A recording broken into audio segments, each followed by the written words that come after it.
Hey there guys, I'm Crowe, the traveling scientist, and today I want to share some quick facts with you. Basically, people send me science questions through my website, I do some research and then I send them a response. But today, I want to share some of the best questions with you. So the first question is from Maddie, and she wants to know, do ear candles actually work? No, they don't. The suction created by the ear candle's flame is actually very weak and it's not able to pull wax out of your ear. And what you're actually finding in the ear candles is probably just a mixture of burnt wax and ash.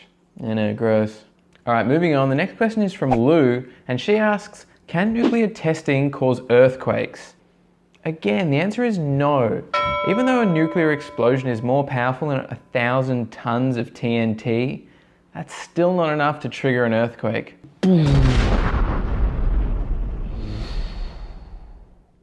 Well, that joke really bombed.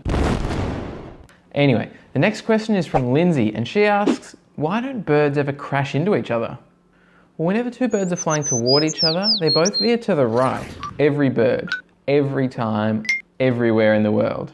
It's like some kind of aviary instinct. Wow. How cool is that? All right, so the next question is from Tom, H.E., Macca, Bullet, Steve, and Dean. Hey guys, these guys want to know if you couldn't burp or fart, would you explode? And the answer is surprisingly, yeah, you would. I mean, not in like a fiery explosion or anything, but the gases would build up inside your gut to the point where your stomach would rupture and you'd die. So, there's your excuse for next time you accidentally slip up in public. Yeah. The next question comes from Charlie, and he wants to know, why do some people hate coriander? Like, really hate it?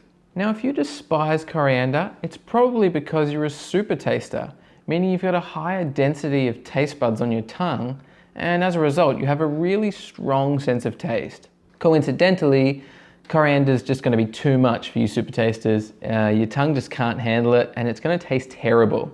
Well, that's all for today, guys. I really hope you enjoyed these quick facts, and if you've got a science question for me, send it to my website or even put it in the comments section down below, and I'll try to answer it in the next quick facts video.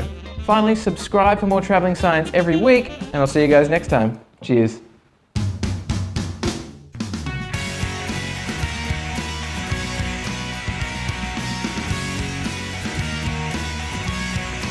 Hey there guys, I'm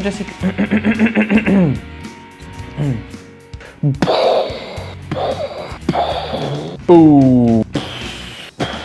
Well, whenever two birds are flying toward each other, they both veer to the right. To the right. No, they don't.